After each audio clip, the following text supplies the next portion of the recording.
Back in 2015, we had a few shows we thought would start the next curve. Shoot-style programming was being emulated on podcasts and WWE Network, and perhaps every story has already been told. We were of the mindset that new formats would need to be introduced to ensure our survival in the crowded market. All 3 new series that we greenlit would have celebrity hosts, and I would step aside. I would keep hosting the timelines, You Shoot, and Breaking Kayfabe. But I wanted to add hosted programming that we thought could take us to a level beyond the shoot interview. In my mind, this was really 2.0. Well, maybe we were 2.0 in 2007, so this was 3.0. When we were shooting Timeline, the History of ECW with Raven, we got to kicking around some ideas during downtime. I pitched him the idea of critiquing a wrestler. Watching an indie guy work and then sitting him down and giving him advice might be amusing. That kind of snowballed into doing a character makeover show. I knew Raven would be great for that kind of show, due in part to his knowledge of the sport and character, but also his verboseness and natural ability to rub people the wrong way. He'd be perfect for this. I went to work partnering with an indie federation so we would have venues, locker rooms, young makeover candidates, and a booker willing to allow Raven to do this on a fairly regular basis. There was lots of talk prior to shooting about what the character makeovers would be, but the one thing we couldn't prearrange was the true litmus test when we sent the new character Raven created out to the ring that night. The fans would basically decide on the success or failure of the makeover. How did the fans sound? Did they accept the character? Cheer them? Laugh at them? Was the desired effect accomplished?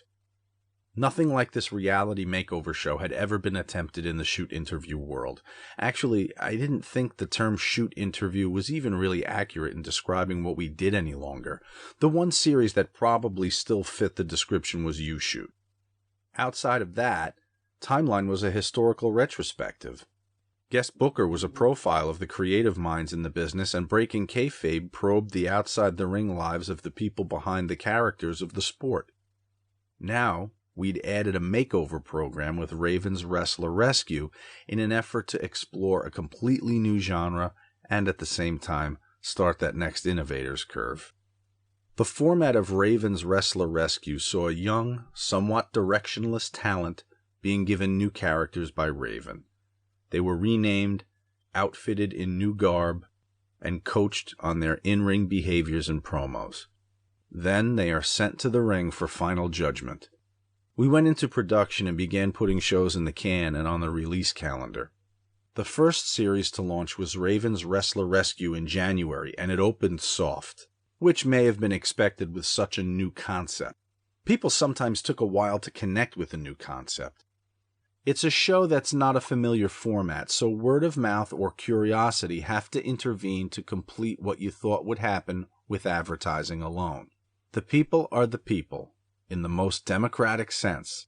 Don't argue with it. Just run the numbers in QuickBooks and let it tell you what to do. In the case of Raven's Wrestler Rescue, it wasn't a catastrophic opening, but it told me we didn't have a smash hit here. As optimistic as I tried to stay through the launch, there was a moment about a week before the release that I stepped outside myself and judged the show, which was really quite good from an objective standpoint. There were 2 people out there that could love this show. Fans of shoot interviews that like all of the inside tips and wisdom Raven imparts to the trainee, and fans of makeover-type shows that would think it was cool to see such a drastic repackaging of talent. If they both found the show, they might like it very much, and it might expand viewership to a new segment of the marketplace. I sent a 20-minute clip to a good friend who had been working as post-production supervisor for a huge CBS show in LA. In talking with him, I verbalized my fears that this might be too inside and shooty for the casual fan of makeover shows, and not shooty enough for the traditional shoot interview viewers. I said, I fear this will serve no master. One episode of a new series is not enough to make life or death decisions on a series' fate. You have to give it a chance to catch on, so we were prepared to shoot and release 3 episodes of Raven's Wrestler Rescue before we had the crucial discussion. We had done 3 editions of Ringside before pulling the plug and 2 of my side of the story. We would give it some time. The problem with that was that we had 2 other new series launching the same year. Bombshells was coming next at the end of May 2016, and Next Evolution was coming in July. Along with this, Raven's Wrestler Rescue would be releasing its additional episodes throughout this time too. This is a lot of new material in a short span. Why? Why had I invested so heavily in not 1 new series, not 2, but 3 new series in 1 frigging year? If they all opened soft and occupied spaces we could have used for our traditional releases, that could be catastrophic. I was hoping that the soft numbers on Raven's Wrestler Rescue were to be short-lived. Some reviews were trickling in, and writers were enjoying it, if not wondering a thing or two about some of Raven's decisions during the makeover. But never mind that. They liked him, and we were on our way to the big release of Bombshells. We had the Diva Dirt front page, and we would definitely reach that audience. Bombshells opened even softer than Raven's Wrestler Rescue. I told Leva and Raven, the hosts of these shows respectively, that it was new and it would likely take some time. I hoped the hell so. I had about 6 slots on the annual release calendar devoted to these 3 new series. Losing all those releases to titles that were weak could destroy us. Those slots could have been filled with U-shoots, timelines, and breaking kayfabes. We needed viewers to give Raven's Wrestler Rescue a shot and see that tomorrow's shoot interviews were going to look a little different. Well, the lesson here is that you can think, plan, and execute right according to your blueprint and think you have all bases covered. It really just comes down to the cold, almighty dollar. That's how viewers vote. There seems to be no rhyme or reason at times, but there doesn't need to be. We had to learn to stop thinking and just look at the damn numbers. Arguing with data or trying to enchant a spreadsheet is rather ridiculous. The market is always right. 3 new shows, thousands of dollars, lots of time and effort on design, massive advertising, and we came up short right across the board. It was crushing.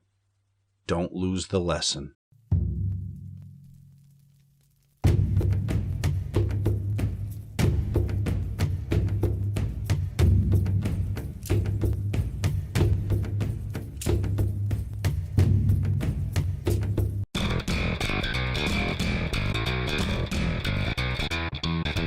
Hey, I'm Raven, professional wrestling superstar. I've been in this sport for 27 years, and I am known as one of the greatest creators of characters, personalities, and giving people advice in order to further their career. I'm going to take a different wrestler each episode, and I'm going to mold them into something bigger, better, and greater than what they were before. I hope it works, but you know what? I think it's going to be damn entertaining to find out. Quote the Raven, nevermore.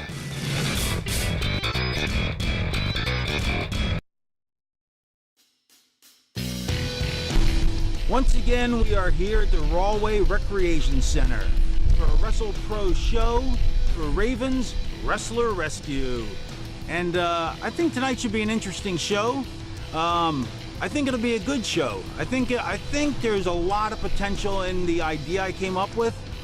I'll be using one of the students from the school, well, a recent graduate of the school, and they usually turn out some pretty talented individuals. I don't think I've ever seen more talented individuals come out of a school than I have out of Pat Buck's school. I really give him a lot of praise for that. The guy's name is the Golden Boy. That's his current character. Obviously an Arnold Skolin mark. I mean, who isn't? But I think I can do something a little better than that. I think I can take something out of pop culture and expand upon it and build something a little more interesting, something with a lot more longevity, and something that he can use, abuse, have fun with, and really grow with, because even if he doesn't stay with this character, it's gonna force him to come out of a comfort zone, because all green kids all have a comfort zone. They all have a box that they're scared to get out of because they don't know that much and they're not that good yet. And so I'm going to take him, put him in a character that is going to force him to come out of his comfort zone, or he's going to look stupid. My name is Ronnie Moses. I've been wrestling for 1.5 years. I've been watching wrestling since I'm 5 years old. It's what I've wanted to do. It's my dream. It's what I'm most passionate about in life. It's everything to me, really. I love it with all my heart. I think I'm a good seller. I could bump. I think I haven't really found an identity so much. So I wouldn't say I'm really strong in a certain area. I throw good strikes, but really I haven't found that that thing that really I could stick with and just go. Character, I guess. Well, tonight I was thinking, I was trying to decide what to do with this episode, and David Bowie had just passed away, so I thought, oh, that'd be pretty cool to have a Ziggy Stardust guy, and of course, there's so much you can do with it because he was such a unique personality. I mean, and there were so many characters he portrayed, and in promos, there's so many, you can use all the verbiage from his songs for material. There's just a lot of, mileage I think you can get out of it. We'll see, because maybe there isn't. Just helping me figure out who I am, because right now I have this character that I'm really not sure if I could be doing better or if it's what's best for me. What is the character? My name is Golden Boy Ronald Kingsley. Spoiled rich kid character, he's entitled, thinks he's owed everything. What's wrong with the character? I wouldn't necessarily say that anything's wrong with it per se. It's just that over the past year that I've been doing it, I feel like a lot of people really don't know who I am. Maybe it's not clicking. I'm not too sure. Pop culture is so key. I mean, you want to, I've used the word before, but you want to sit on the cultural zeitgeist. You want to capture what's going on in the moment because that's what keeps you trendy and cool.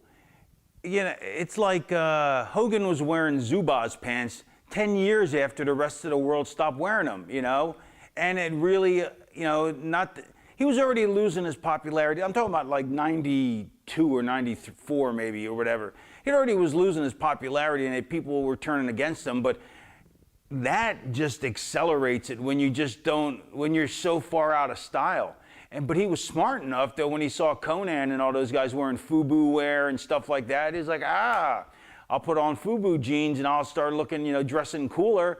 Macho Man started dressing cooler. All those guys, all of a sudden, they got got rejuvenated, got a whole new lease on life.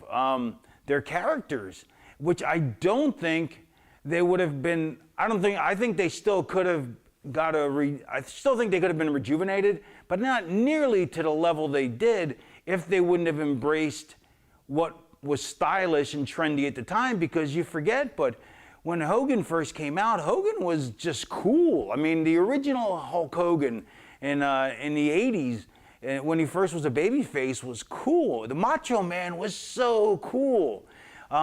He had the big capes. Like, I was never a fan of Macho Man when he had the cowboy hat, but it was different, so it looked unique. But I loved when he had the big capes that nobody else had. And, those looked like the money was spent on them, And you have to be a star, you got to look like a star. When you walk through an airport, people should go, I don't know who or what he is, but I know he's somebody. I know he's famous, or I know he's a musician, or he works in a tattoo parlor, or he's something that is more than that people in the real world want to be a part of. I like to do everything I can here in WrestlePro, from where I've started a year ago in rookie matches to being in this battle royal tonight, main event one day, and I think everybody's dream should be to be in the WWE, and that's where I want to end up. However long it takes me, it's my dream since I'm a kid. For one thing that I loved was when I told Stevie Richards in ECW, I said, I said, I want you to get me, you know, my valets aren't skanky enough. I want you to get me somebody skankier. So he brings me the Sandman's wife, right? And so I'm like, no, she's not skanky enough. I want somebody skankier. And so so the next week he brings out Divine Brown, Hugh Grant, who just recently had blown Hugh Grant in a parking lot or in a car, and it got busted, and it was huge news at the time. I mean, of course, that's 20 plus years ago, but it was enormous because Hugh Grant was like the biggest star in the world at the time. And it was huge news. And so everybody knew her name. And so, you know, he brings her out, and then I forget, or maybe I said she wasn't skanky enough, and then I said, but I got the Sandman's wife, so she'll do, or however it went, but you know.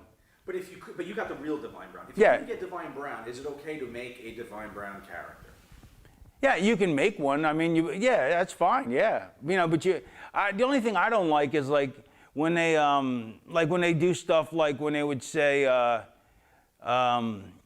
like Louis Spicolli, and when he was in AAA was Madonna's boyfriend. When it's obvious he's not Madonna's boyfriend. I mean, because it would be in the press. You know what I mean? So to me, or like when they say, you know, like I always think it's ridiculous. Like when somebody says, oh, you know, this guy's a football star. You know, well, you know, if there's a star, we would have heard of him. You know, the guy played some pro football, but I never liked that. To me, it's like, well, if the guy's career in football only made it a couple years, but he could be a huge star in wrestling, that means that football players, to me, that implies that football players are bigger stars than wrestlers. And why would you imply that to your audience? You know, so I would say, well, he played pro ball, but he quit to be a pro wrestler. But I would never say, oh, and this guy, like Jim Ross always points out that the guy was a pro athlete. I don't think that, I think that deflates who we are. I think if he sells it the other way, as they quit, you know, if he says Dr. Death quit playing pro ball or whatever to be a pro wrestler, that inflates their pro wrestling business, you know? I mean, ECW days were a little before my time. I'm younger. But I did catch like his WWE stint around, say, 10, 15 years ago, whenever it was. Well, both would want the show to go on. Who's ready for some action? We kick off Wrestle Pro issue number 2 with your opening bout of the evening, scheduled for one fall. One fall!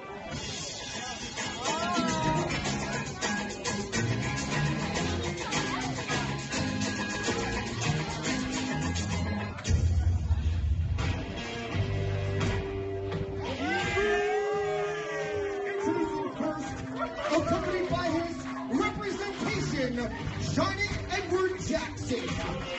From Staten Island, New York, weighing 235 pounds.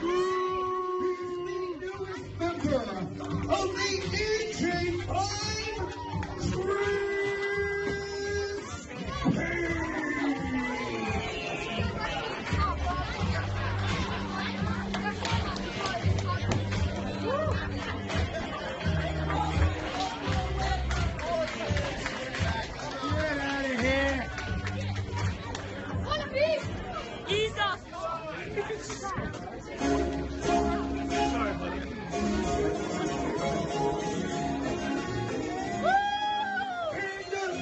His opponent approaching the ring from the Upper East Side, weighing in at 200 pounds, the Golden Boy, Ronald Kersley.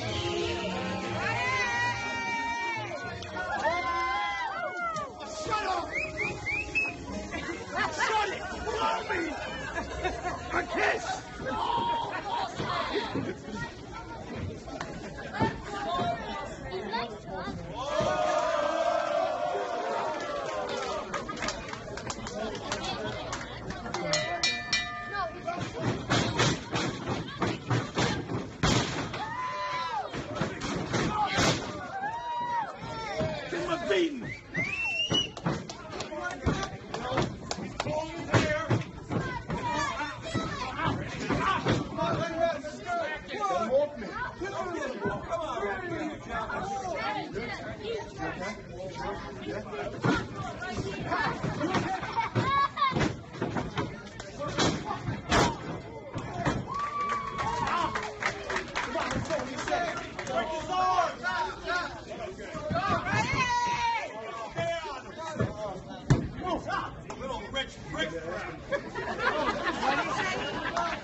I used to have hair like that when it was in style.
Kingsley! Yeah, come on, Kingsley. Shut up, Kane.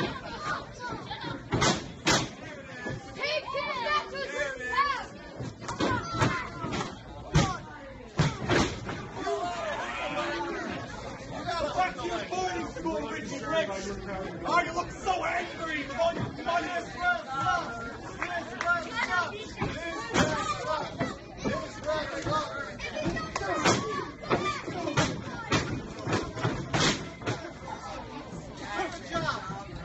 I dare you to say that.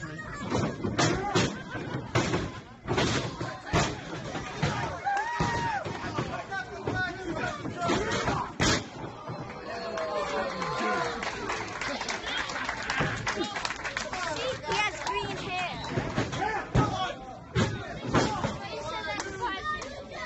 How fast the rest?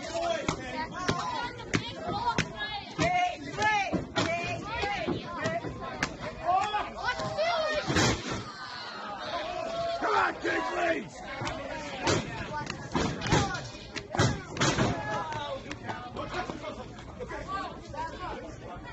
You should have stayed good, Chris!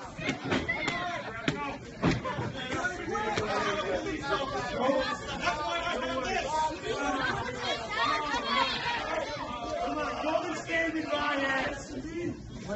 Give it up, Richie Rex, give it up! Come on, Kingsley!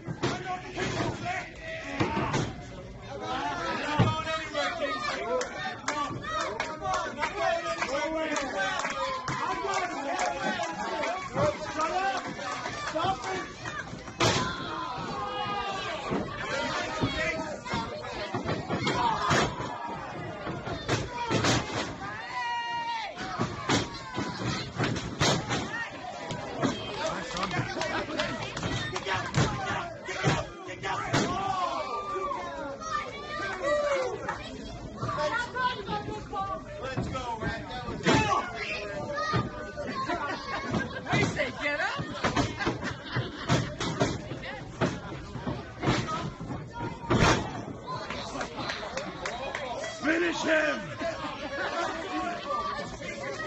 You dead? I want grandkids!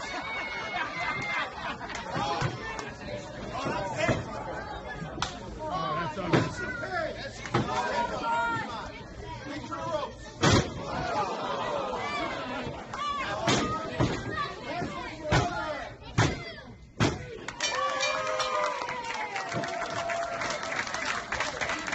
the winner of this contest, Chris Payne.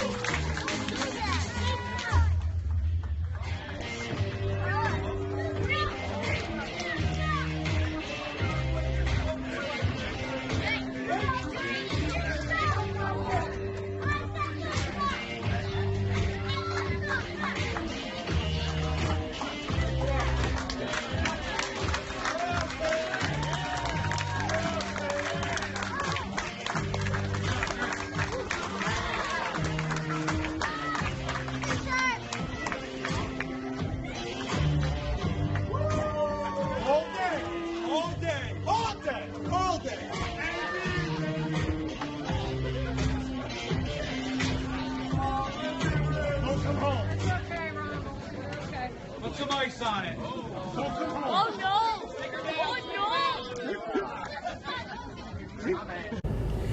Oh Raven here. We're on our way to the store, Party City, to find some outfitting and costuming for my my latest endeavor, my young protege. Turn left. That was the series telling us to turn left. So we're gonna turn left, and then hopefully we'll find some ice cream afterwards.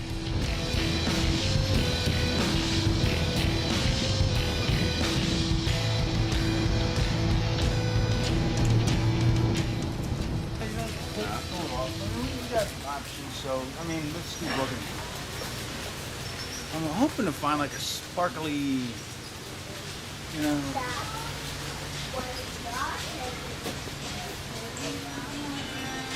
Raven. Cut this. Oh, that's it. That's perfect. Cut that off. No, that's, that's oh too yeah, long, oh too yeah, long. you're right. Yeah, no, that's perfect. That's the one, right? Yeah. Too bad they didn't have a pink one though. Or an orangey one. Well, do you want to spray it? Nah, well. That'll show up, right?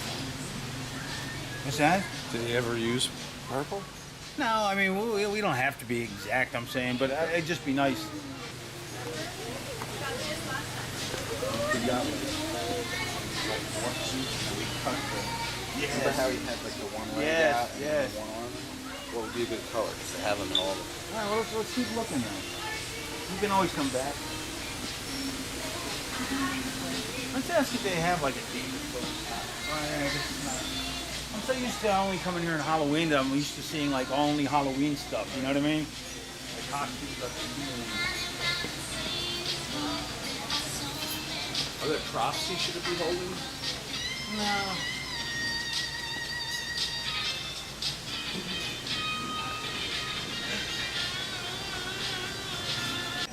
Stand out better.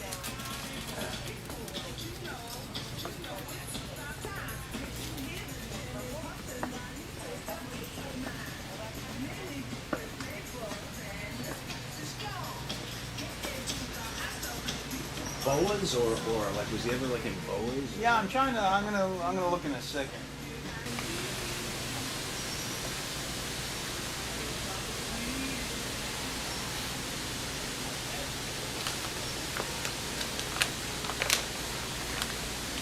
Oh, that's pretty sturdy. Yeah. That'll work. We just have to cut the head out. Yeah. And one of the legs off, maybe. Maybe not. No one will be that specific. Is that orange or red? Yeah, I thought it was orange. Should we get orange or red? Yeah, good call.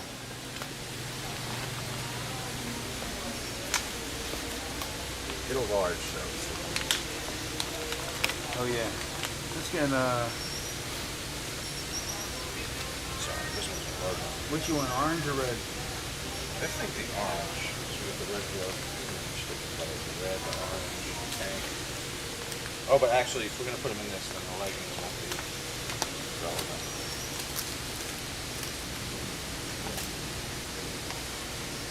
XL. Whitens.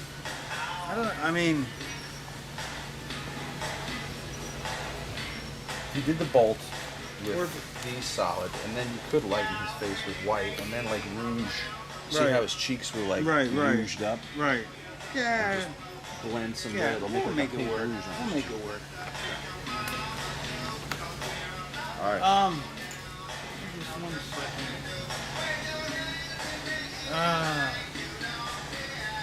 Let me see something. What are you thinking?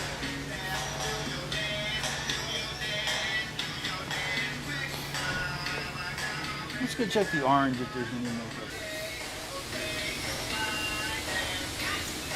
Ooh, body paint. Oh, here we go. That's what we need for his face, I think. I think that'll work better than the orange makeup. Let's see, hold on. What about like gold or something like that, right? Look at disease with his orange face. What I'm saying, but then we put the darker bolt on it. Well, let's. But even still, I think it was like a silvery, goldish tone to his face. See again.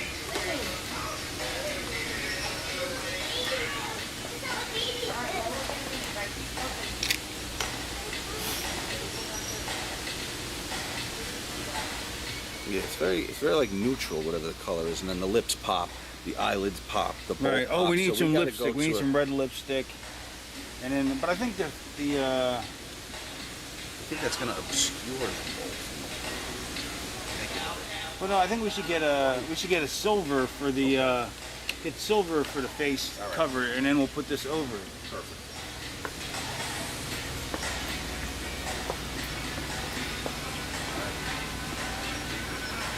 That's white. Oh, wait, no, it's white. No, white will work too, though. But No, there's a silver, right?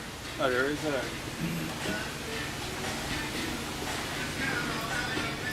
it is. No, that's better, I think. Yeah, just Yeah, like you might as well get one of these. I mean, one. This is. Well, I think the big one, which led me to here, is to take advantage of every opportunity. Never say no, and that's why I'm here. That's why I'm looking to try something different. That's why I'm here to find who I am. Just finished setting up here tonight in Broadway for Wrestle Pro issue 4. Now I'm going to go meet Raven and see what my new character is.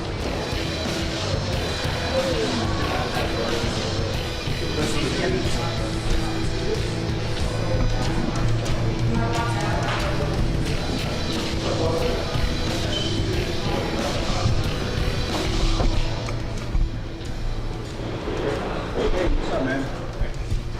Oh, good to see you. You too. Let's get this crap out of here. All right. So,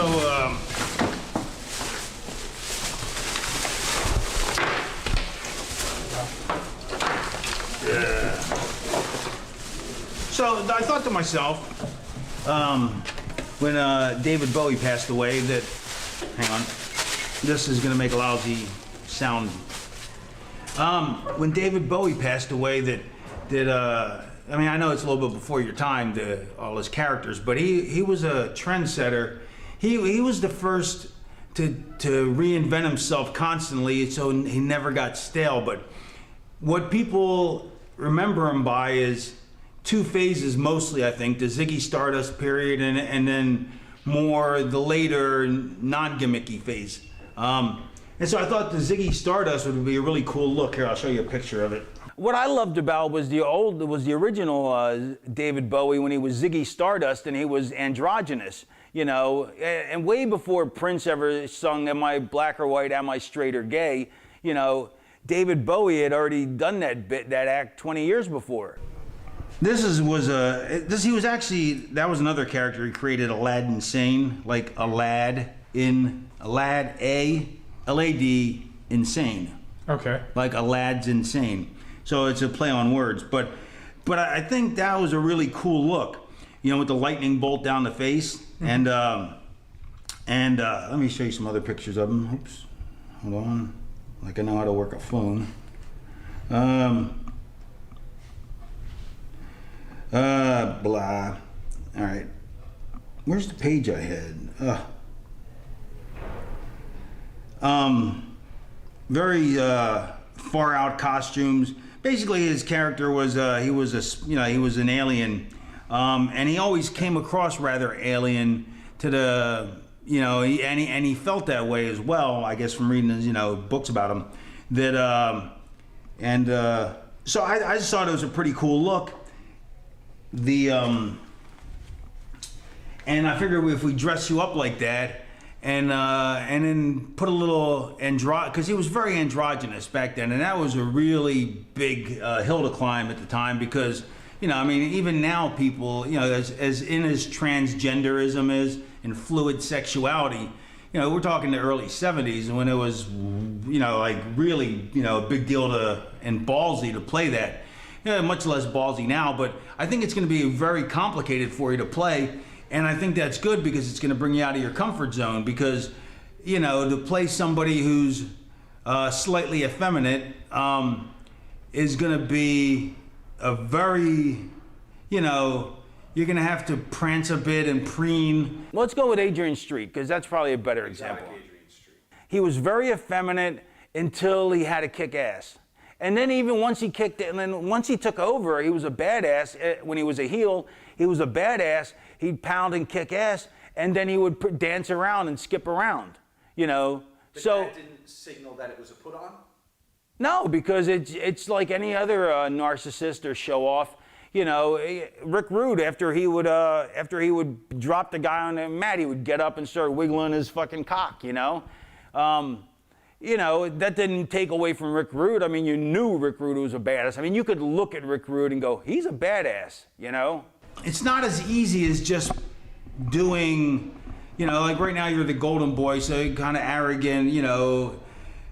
That's easy to play because it's, you know, it's not that hard to be arrogant, but to be something that you're not, that's much more difficult. And whether this gimmick lasts 3 months or 6 months or 1 month or 10 years, what it'll teach you is more important. And what it'll teach you is how to, A, build a character, B, how to embrace a character, C, how to fill out a character, D, most importantly, it's going to teach you that you have to be willing to have no limitations. You have to be willing to face your fears. And that is the hardest thing, because most people are very self-conscious. If you're Vince Russo, for argument's sake, when you're working in Titan Tower and you have a whole card of people that you can choose and pick and choose, I think it works both ways. You know, I think some days he'll go, yo, man, I wouldn't mind having a Jimmy Swaggart guy. And then he goes, oh, let's go find one. And then I think some days he's going to see a guy that, man, we should do something with him. He looks like a Jimmy Swaggart. In my case, I only get to help out in situations. So, you know, like when I created the Blue Meanie, it's because I wanted to do him a favor because I liked the kid, you know, and he was a 350-pound blob that could do a moonsault, and not a very pretty one, but which made it even better because it was like a big giant splat. And this was back when moonsaults were very rare. You know, I mean, now everybody and their mom can do one except me. But this was when nobody was doing them. So I was like, and he was a good friend of Stevie's, you know, and so I knew Stevie would like to have, you know, working in the company. So I came up, so one day I just said, oh, he's a nice kid. But I didn't think anything about, I think, if I remember correctly, I didn't really think about trying to get him a job or anything. I just happened to watch the Beatles' Yellow Submarine one night, and I was like, he looks like a Blue Meanie, and I'm like, that would be so funny if he was the Blue Meanie and he came out and decided he wanted to take over the world, and Stevie had this insane, like, I finally give Stevie a sidekick, but the guy's fucking insane.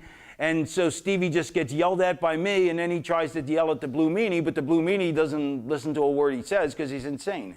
All right, so we have our Ziggy Stardust wig. Let's see, we couldn't get one in the right color, but we can paint it. But let's see if, and we forgot to get scissors, damn it. It's a little long, but let's see if it fits first of all.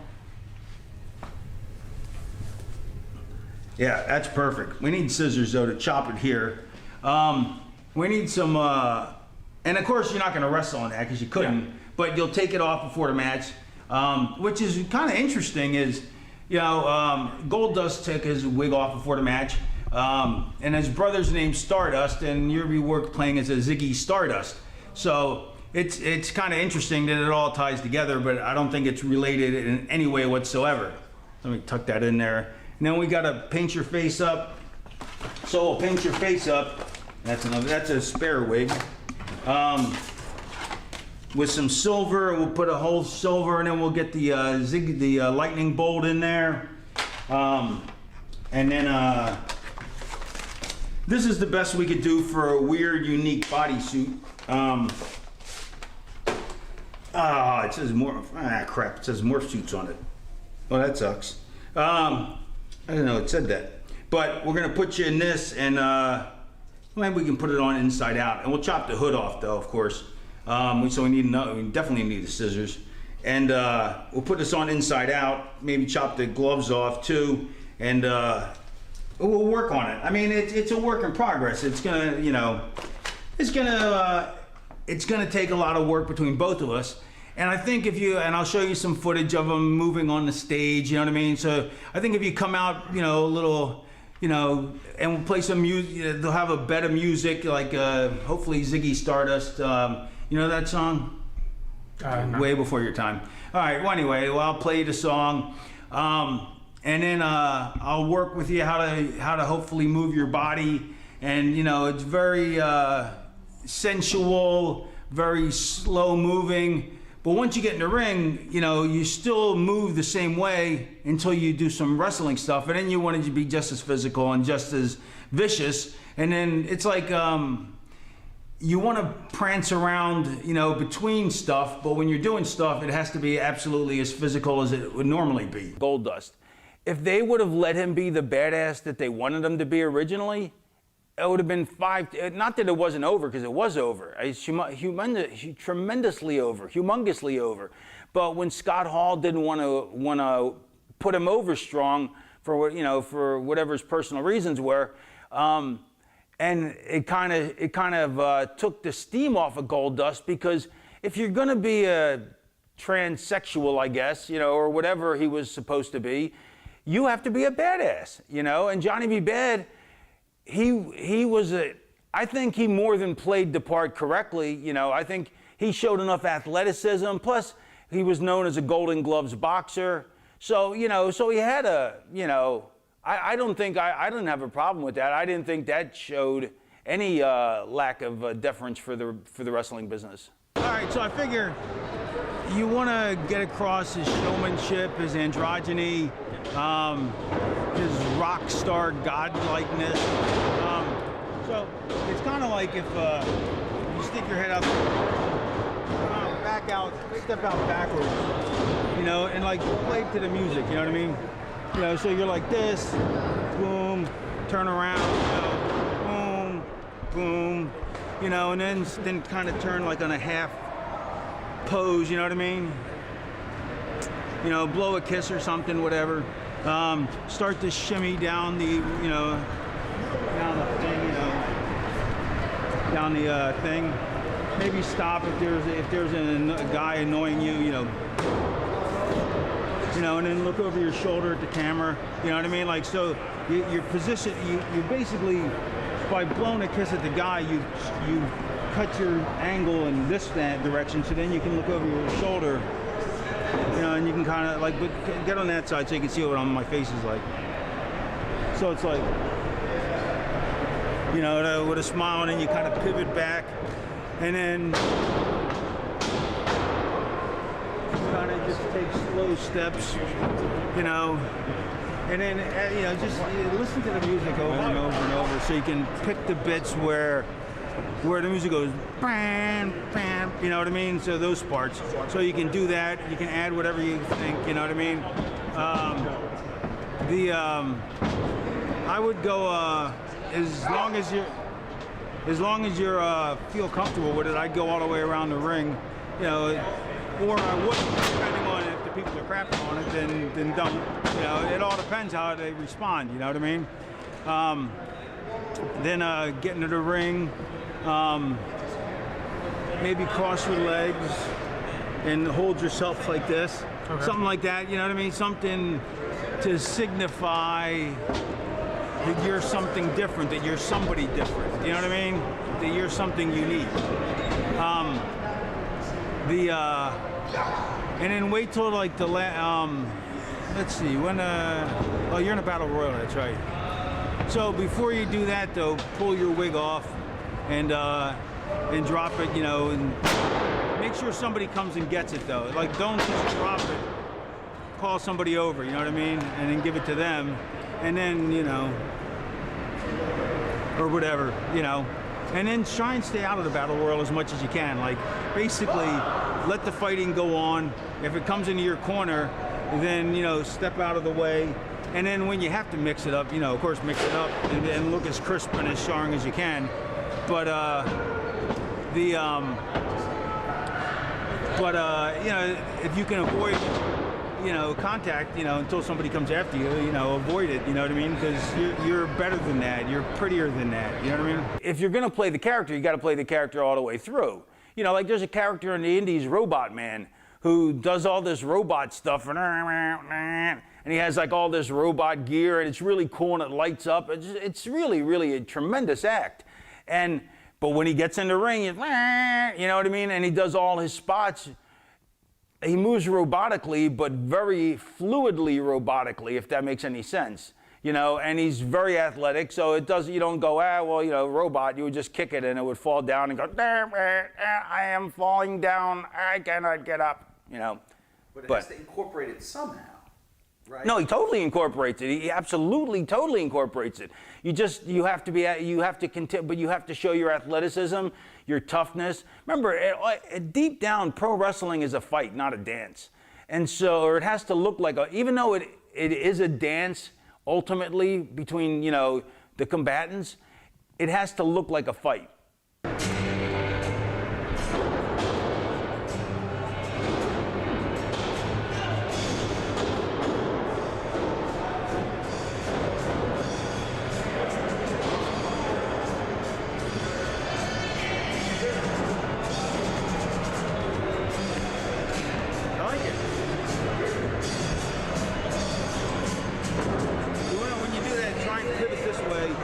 Look over your shoulder at the camera.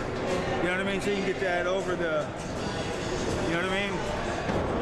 Because the camera's following you. You're not playing to the camera. The camera's following you. So if you turn your back to the camera, then the camera's going to stay with you. And then you can play back to it then. Yeah. Yeah, you were born to do this, something like this anyway. Bend your knees a little more though.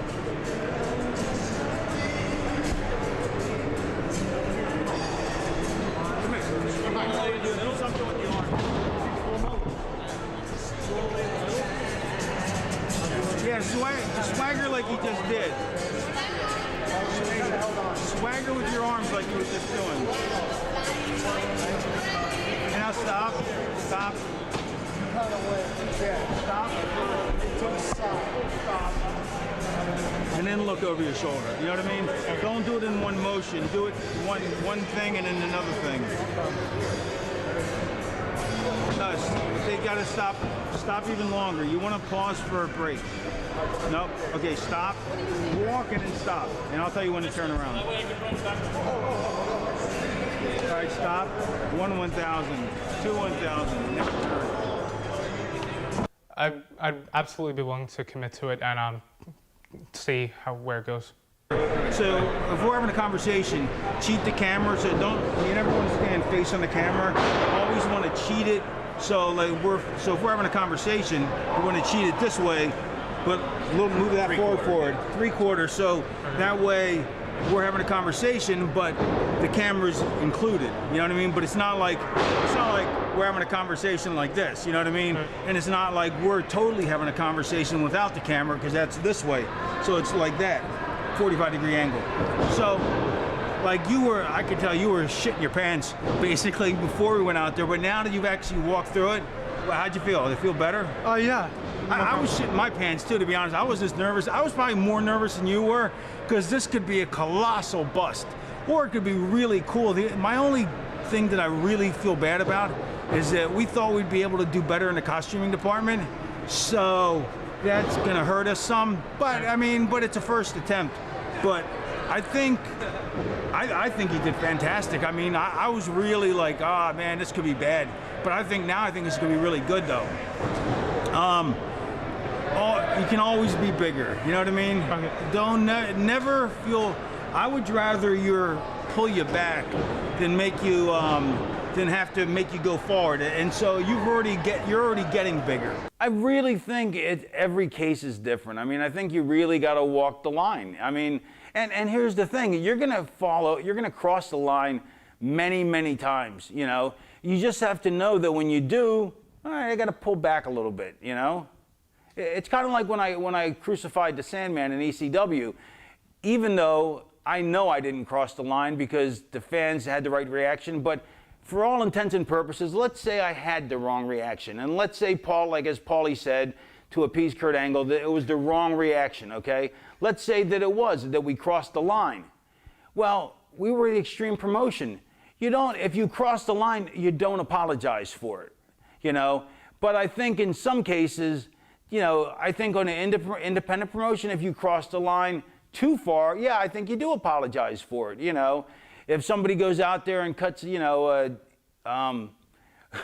we used to call him Andrew Dice Taz, because when Taz would cut promos, every other word was fuck. You know, it was like fuck. And so I think in an indie show, if somebody cut a promo like that, yeah, absolutely, yeah. You know, go out there and, you know, and apologize for it, because there's kids, you know, especially, well, it depends. If it's a kids show, yeah, if there's tons of kids. If there's all adults, no, it doesn't make a difference. I mean, so you really have to know your audience. All right, one thing that could be problematic, and so this is, you're gonna have to play by ear, which is the art of working anyway. It's you know, working isn't the moves, it's what you do between the moves. And I could be showing my age with a character that's from the 70s, you know what I mean? But I think it's relatable enough. I think people are familiar enough with it, but maybe I'm wrong. I could be totally being like, yeah, I should have went with Prince. You know what I mean? Which I probably should have, but we already had set on David Bowie. And I'm glad we did Bowie, because, well, anyway, you're not a mulatto, so that wouldn't have worked. But anyway, or black. But I don't know, is Prince a mulatto or is he black? I don't know. Anyway, my point being though is that this could have the wrong response. It could be like, you know, they could crap on it if people aren't familiar with it. If they recognize it, there has to be an air of recognition, or you have to be so obnoxious that they like, oh yeah, we hate him anyway right off the get-go. Mm-hmm. So it could hit big because people are like, oh, that rings a bell. You know, and then when you're being a douche about it, they're like, screw him. That's great. It could be, we don't recognize it, but he's being a douche, screw him, that's great too. It could be, we don't recognize it and we don't care, so we don't care at all and we're not gonna respond. That's the worst thing that can happen. If that happens, so that's where you're gonna have to, that's why I brought up the art of working. As you're making your parade around the ring, if they're buying it, I'd stay till the end of the song, you know what I mean? Because you got plenty of time to get to know the beats of the music. Like Sandman stays till the end of his song, and it's rocking the joint. This is totally different. So I'm not comparing one to the other than making an analogy that, and this is also a much shorter song, instead of sitting, because I used to sit in the corner for 5 minutes and 17 seconds every night when I worked and waiting for him to show up. I'd fall asleep, because that's how long the song was. But I think if the people get behind it, you could actually parade around the whole song and time it so you just get into the ring and take off your thing. And however, maybe that's not it either, but you know, and whatever, as the music ends. Or if they're not buying it because they don't give a shit or whatever, because they're, you know, whatever the crowd's doing, you know, because every crowd's different, then you may have to either amp it up more, you may have to bite your losses, slide into the ring, you know, climb up the stairs and get into the ring sooner than you want to. gonna have to play that by ear, and I can't teach you that. That's something you're gonna learn by working, and that's gonna take years of timing and execution practice to get the proper execution. But this is a great learning experience for it. So if you're listening to the crowd, you're gonna know whether they're buying it or not, hopefully. And if they're not buying it, hopefully the music drowns them out. I'm making you nervous again, aren't I? No, it's fine. All right, good.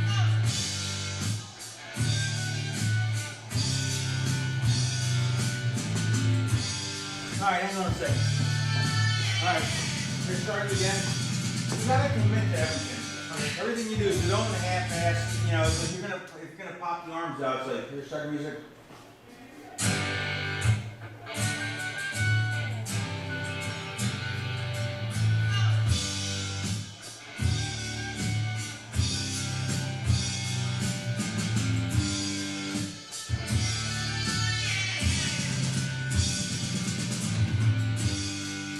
Or however, you know, you're going down the ramp too, but whatever.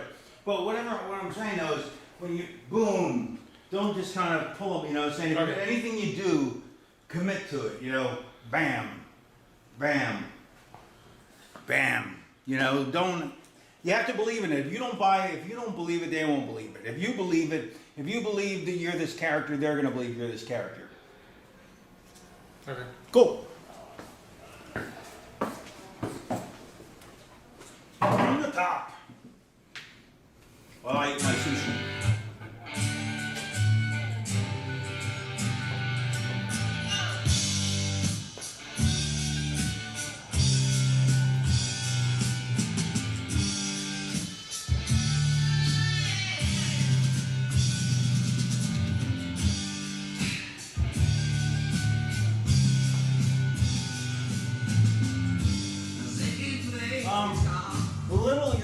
That was great. That was great.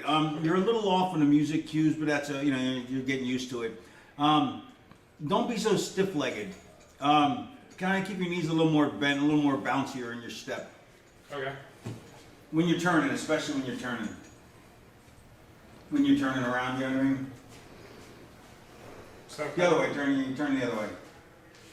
Yeah, yeah, you move better that direction, to that side. So kind of like. It You want me to keep the arms up the whole time? depends, whatever feels right. But I'm saying, but the leg you're pivoting on, have it bent a little more. There you go. Yeah? Yeah. Okay. And don't swing past it, only swing until 180 degrees. So, there you go. See the difference? Yeah. Here, watch his footwork. Watch his footwork. See now, go overshoot it like you were at first. Like that? So yeah, see now you're overshot it. Yeah. But before so now when you come across and you go even, well yeah, but it's gotta be smoother than that. But one more time. All right, now you're getting too self-conscious. All right. So watch my knee, watch my legs and my knees. So it's like, see my knees got some bounce to it, and there's still bounce in my step. So there has to be that bend. Otherwise, it's like your legs are just, you know, you're Frankenstein. You know what I mean? All right. I mean, it's a simple thing. I mean, it's not worth wasting a lot of time on, but it's indicative of the whole thing is you have to be loose in your lower body.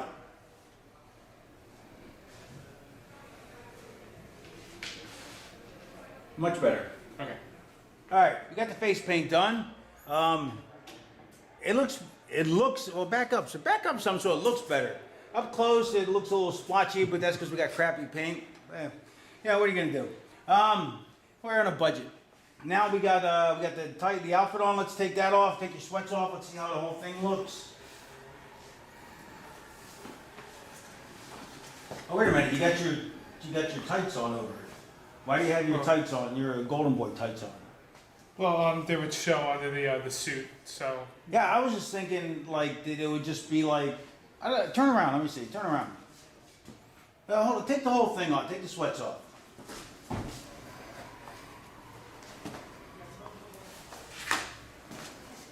You know what? I kind of like it. As much as I want to hate it because it's not exactly what we thought of, it works anyway because I think it adds more. because those are really nicely made tights, and I think it adds to the low budgetness of the one piece that we got. So I don't have a problem with that. So, and the gold knee pads, and go with the gold on your boots, and what's it say on the side of your boots? RK? Ronald Kingsley. Ronald Kingsley. All right. Other than we don't have to care. We don't worry about what it stands for today.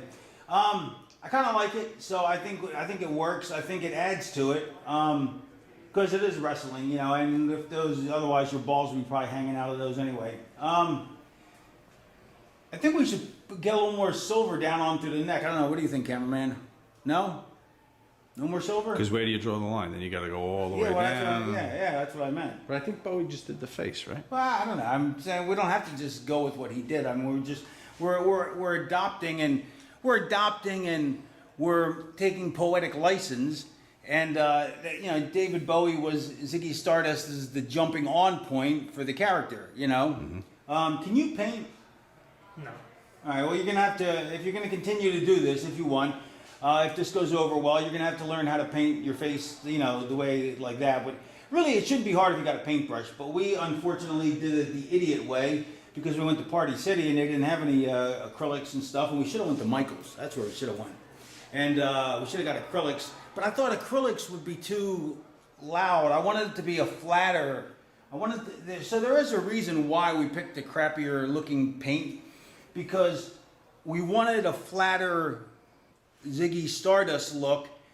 Unfortunately, this isn't quite as flat as we wanted either, but it's also much harder to work with. Really hard to work with, especially because the room's so freaking hot, and so it's just melting off them. But oh yeah, thank you. Hand me those. Here, let's put these on too. There you go. That's whatever. It doesn't really matter which hand, I guess. So.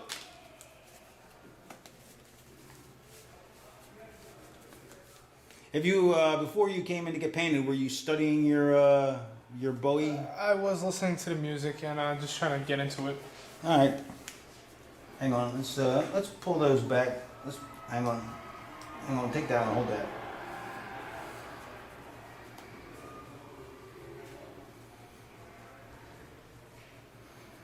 Yeah, I like that. So it kind of, and then let them both double bunch together like that. I get it. You know, yeah, you don't want it to bunch up higher, but a little bunching down lower. We duel at dawn. I like that. We duel at dawn. A lot of glove in this room. I feel a lot of glove. All right, you got to put your thumb in the hole. Come on, I'm sure you've done it before. You're a big boy now. Get the fingers out. Oh, the pinky had a hole too? Yeah. Oh, okay. All right.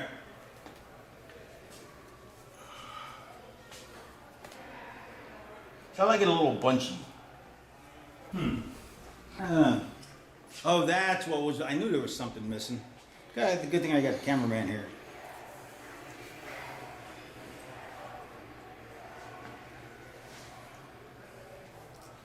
I like it. That's a good look. Really is. We got to find a way to keep the wig on.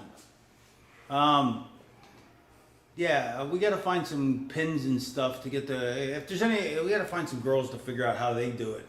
But yeah, I like that. So here we are. We got them painted. We got them dressed up. I think that's a pretty good look. I think it's very Bowie-esque, but it's also very added some golden boy into it, and we have a little mixture. I think that'll also make him more comfortable having his golden boy trunks on and his knee pads and his boots. I think it gives him a sense of comfort. Am I right? Yeah. All right. Yeah, man. I look at him. I keep thinking of David Bowie in that movie. What was it? Not Legend. Labyrinth. Anyway, all right, let's hit the music, and where'd our music guy go? Hey, he left the room. All right, well... What do you mean, Ziggy Stardust? Right? Yeah, Ziggy Stardust, please, and then let's see the moves and the outfit and the whatnot, and And a 1, a 2, a 3. Here we go. All right. And here we go. A 1, a 2, a 3. How many licks does it take to get to the center of a Tootsie Roll Tootsie Pop? A 1.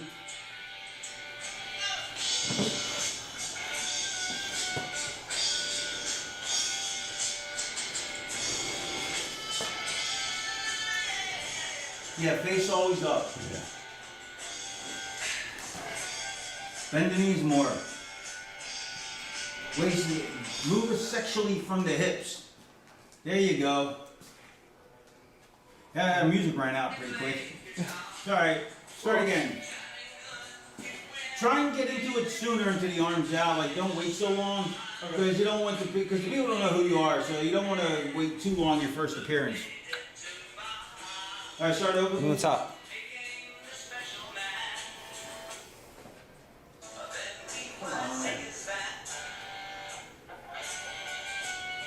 Pop the arms out, like right, back it up. There. But earlier. Back it up. Start from the beginning again.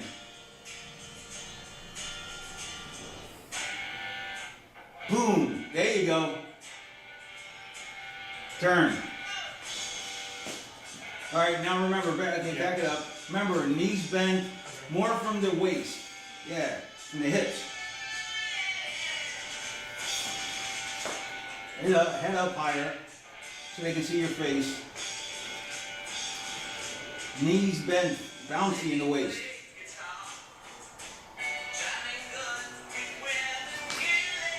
Bend the knees. A little more, think sexual, think a creature of sexuality, think a sexual dynamo. I really don't have experience doing promos. We have a few promo classes in practice, but like in front of a crowd, never. So I don't know if, I feel like I would be good at it, but I'm really not too sure.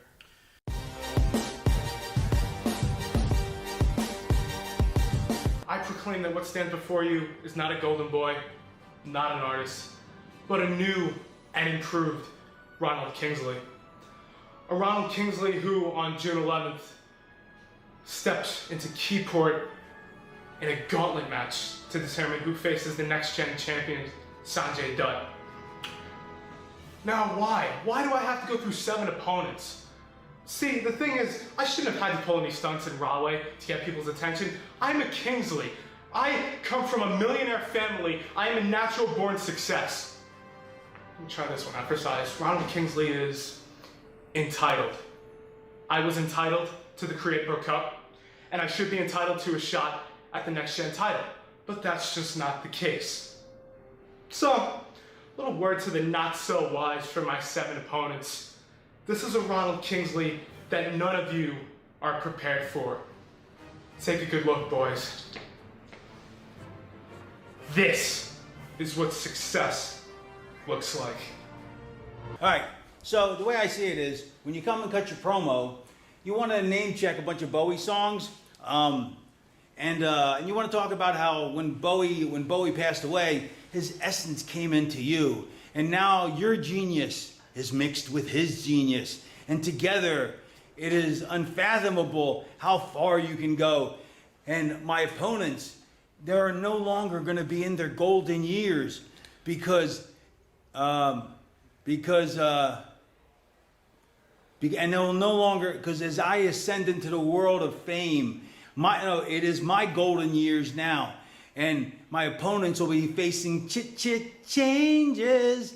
They'll be turning and face the pain, changes, just like the changes just like the changes in my life. Now my opponents can turn and face the pain, changes. And sing it like that, and then just kind of sing it, and kind of, that'll be your catchphrase if you like it. Okay. You got that? Yeah. All right. So, you know the song, right? My entrance? No, you know the song Changes. I was just singing, right? I actually don't. Yeah, you're way too young. I like the androgynous characters because, you can do the Adrian Streetish thing with it, you know. But then, of course, then you'd be an ass kicker in the ring as well. But I just thought it'd be a pretty cool idea to explore, and we'll see how it goes. I mean, honestly, these things, I like these because I really don't know where they're gonna go, and we're gonna find out, you know, together, me and you and the audience.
I think the androgyny match though does not. I love the way he came in and everybody else slid back. That was awesome. Now he's just in the corner. Yeah, and I told him just stay in the corner. It's perfect. Yeah, you know, if somebody comes to you, don't do anything. Yeah, he's got to be more loose in the hips though. He's so tight. Yeah. Oh, there's the wig. Maybe he can highlight his hair. Yeah. Oh, well, we tried to get the wig to stay on. Oh, look, it's good. He's dusting it off. He's putting it back on. Awesome. I tried to. Smart. Yeah, I like go out the there. over the bodysuit. Yeah, I do too. I do too. He needs to go out to the floor and put his wig back on. Go out to the floor and put your wig back on. For the whole match, and you're just going into the last elimination, right? Yeah. It's too bad we can't send somebody out there to give him the Iggy. I could send a referee. Yeah, send a ref. Tell him to go outside, get his wig, and put it back on. Every time he gets knocked off, tell him to put it back, go out, and put it back on.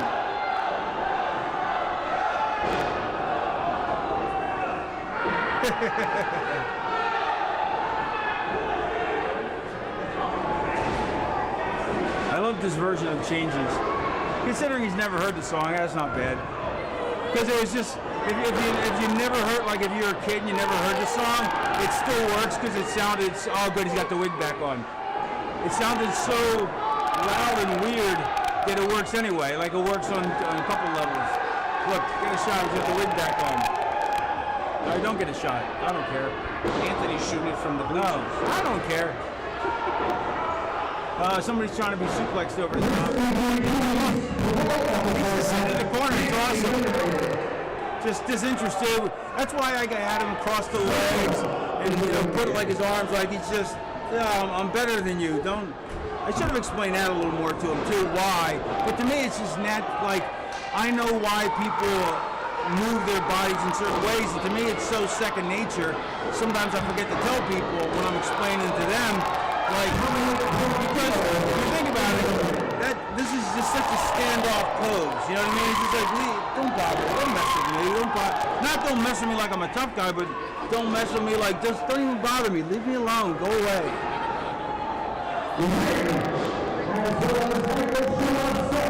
Now he needs to do a little, like, he still needs to stay in the corner like he's doing, but he needs to do a little more stuff though. He needs to, like, play with his hair and flip it and, just a little more stuff so he's not doing nothing. Oh, good, now I put his hand to his hair. Maybe I can ESPN him and get him to understand me. I hate the Greek outfit. The Greek guy's a good worker, but I hate his outfit. I want to throw that outfit in the Thames. That's a river in England. I couldn't think of any rivers in Greece. Mediterranean. To where? Throw it in the Mediterranean. Yeah, I want to take that outfit the Greek guy's wearing and throw it in the Mediterranean. I hate that outfit. It's a good worker though. Just hate the outfit.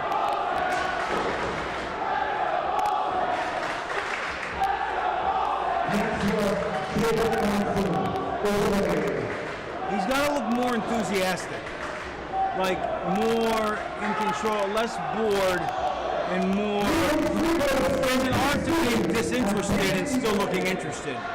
Very hard to explain that. And he's got to put a little more at the hips. Oh, now he's joining in the fray. I guess they got some spot lined up.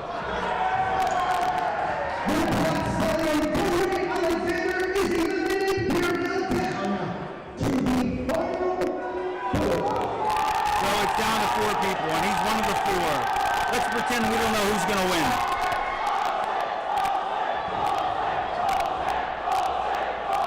Oh, he's being attacked in the corner.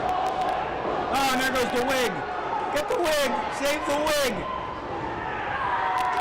Almost out to the floor. No, he's back in. Now go get the wig. Get the wig. Oh, no. Yes.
I was a little skeptical. I mean, when I heard David Bowie, I was a little scared, I guess you could say, because I didn't know anything about him.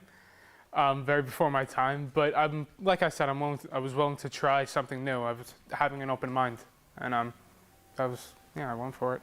That fucking splash key. Yeah, it was. And except if you're dating. The whole match I worked with him, so light. So when the splash came, I didn't even tighten up, and I almost lost my lungs. Steamboat was the same way. You'd have to see a shadow if you could see a shadow. Did he come off and hit me with the chop? That's on. Yeah, but Lawler was that one too. Yeah, Lawler. The first time I was with Lawler, when like he smacks you in the side, to make the noise. I'm like, so I sold it. He's like, what are you doing? I'm like, you hit me. I'm like, he's like, you fucking idiot. Oh yeah, if you hit him, he'd hit you. Yeah, so it's like you throw the punch. Yeah. And he smack you in the side like that. Yeah. All right, let me. Okay, what do you? Oh, he's a handsome young fella here. Wig back on. Put it back on. Man. Oh, he's got the wig on. Fell off twice. It's all right, but that's the whole thing is you keep going back out to get it. Okay. There you go. That's hilarious. Now you look more like it. There we go. Unbelievable. The kids never heard a single Bowie song. It's awesome. Really? No. It's like 19. That's why. What do you listen to? Weekend. You listen to John Cena rap music? See, that's what. See, man. Meanie, come here. One of my greatest creations ever. See, this is two of your greatest creations in the same frame. This is my the problem I made in this case is I'm such a big fan of Bowie. I wanted to make a Bowie tribute, and so I picked the character before I saw the wrestler, and because of that, I picked they choose the wrestler for me. And so I should have waited till I saw the wrestler before I picked the character, but instead I picked the character first because I was like, Bowie passed away, this would be pretty cool. And so I got a 19-year-old kid who did a great job, considering he's only working a year and a half, did a fantastic job, but I should have picked somebody. If I would have been thinking about it, I would have waited and found the character and saw his tape and then said, all right, let's see, what can I do with him? What can I make of him? Instead of going, let's shoehorn him into that. That's, like I said, how I did with the Meanie. The Meanie, he was a friend. I was like, what can I do to help the Meanie? So, well, he wasn't the Meanie, obviously. He was Brian Rollins. Rollins, that's what I thought it was. The Zebra Kid. Yes, the Zebra Kid. But very creative. But he back in the day before everybody and their mom did a moonsault, he was a 350-pounder who could do a moonsault, and it was amazing because it was like splat. I mean, it looked lethal to the guy taking it too, and well, especially when Sandman took it. But I didn't think. I was like, okay, he's a good kid. If I ever think of something. And I was watching the Yellow Submarine, the Beatles movie, and I'm like, the Blue Meanie would be perfect, because I always yell at Stevie, so then I give Stevie a sidekick, but the sidekick, it doesn't listen to Stevie, so Stevie yells at the sidekick, and the sidekick just ignores him and talks about ruling the world. I'm gonna rule the world. What are you talking about, Meanie? He goes, what are you talking about? He goes, oh, nothing. And so I had the person first, and I found something to fit the person. In this case, I did it backwards, and I think it still worked out really well, not as well as it could have. But I think there's potential in following along the same lines for you, because I think you kind of took to it like a duck to water. I thought when you came out, you got a little nervous, got a little jammed up coming down on the walk. I love the spot. I don't know whose idea it was, where you slide in and they all slide back. It's awesome. I popped so huge for that. What else? Then But it looked a little stiff. Like you're still not loose in the hips, You're still kind of robotic. Then I love how you stayed in the corner. That was perfect. But still, you got to be a little more squatty in there because you still look stiff. You look stiff.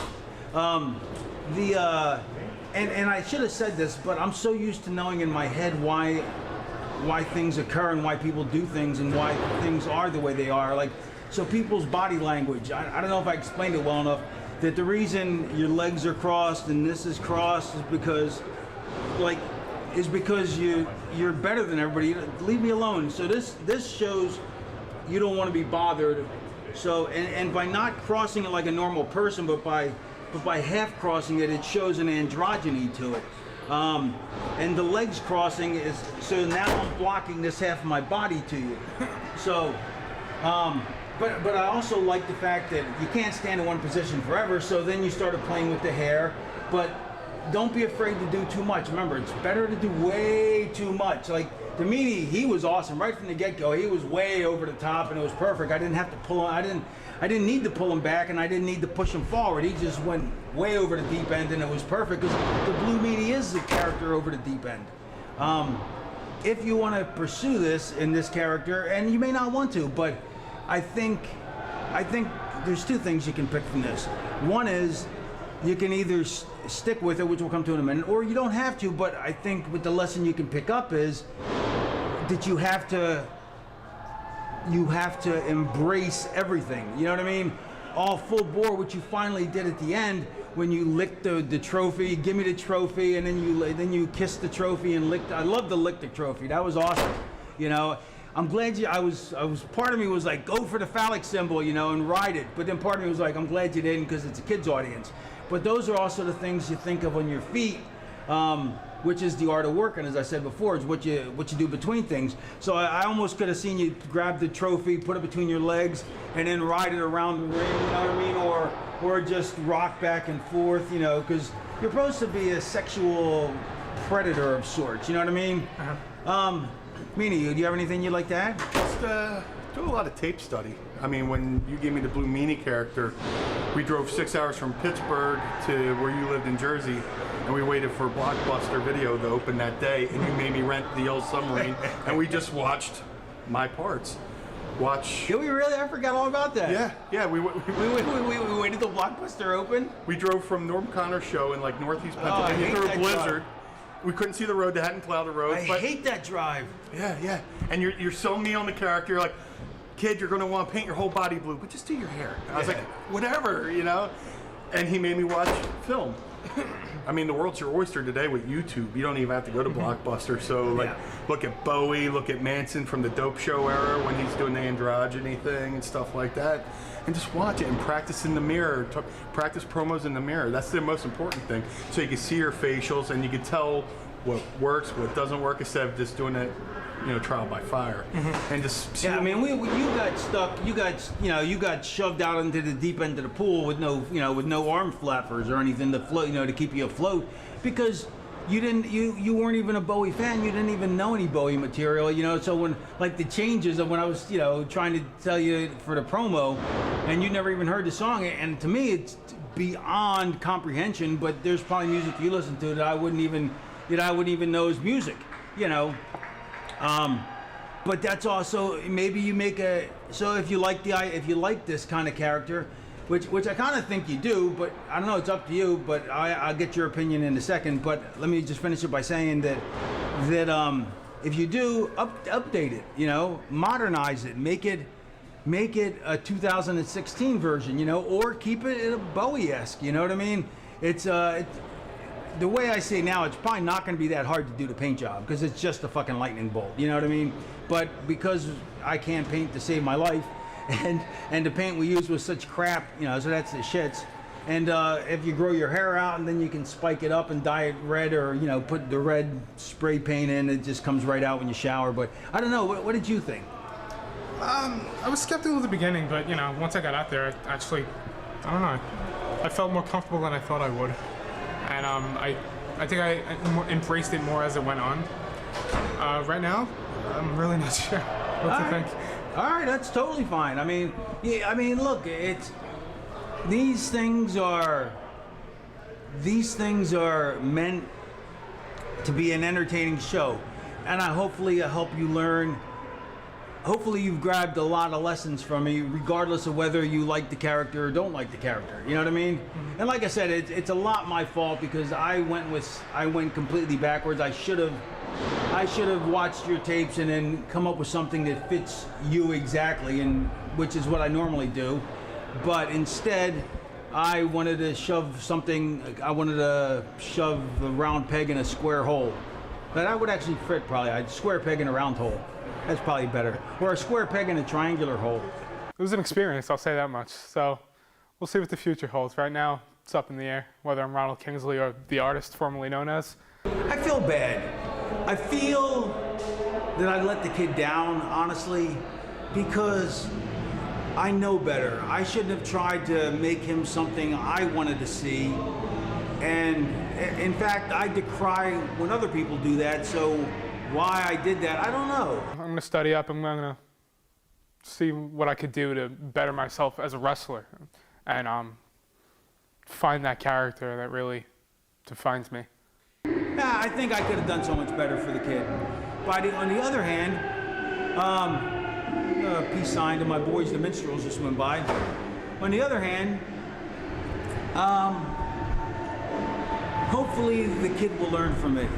He may be too green to learn as much as somebody else would, because you have to have a certain amount of knowledge in this business to step to the next level. It's like you can't do quantum physics unless you understand calculus, or at least the math part you can't. So Raven's rule today, it is walk before you run, so to speak. It's make sure that you pick the character for the person, not the person for the character. Quote the Raven, nevermore.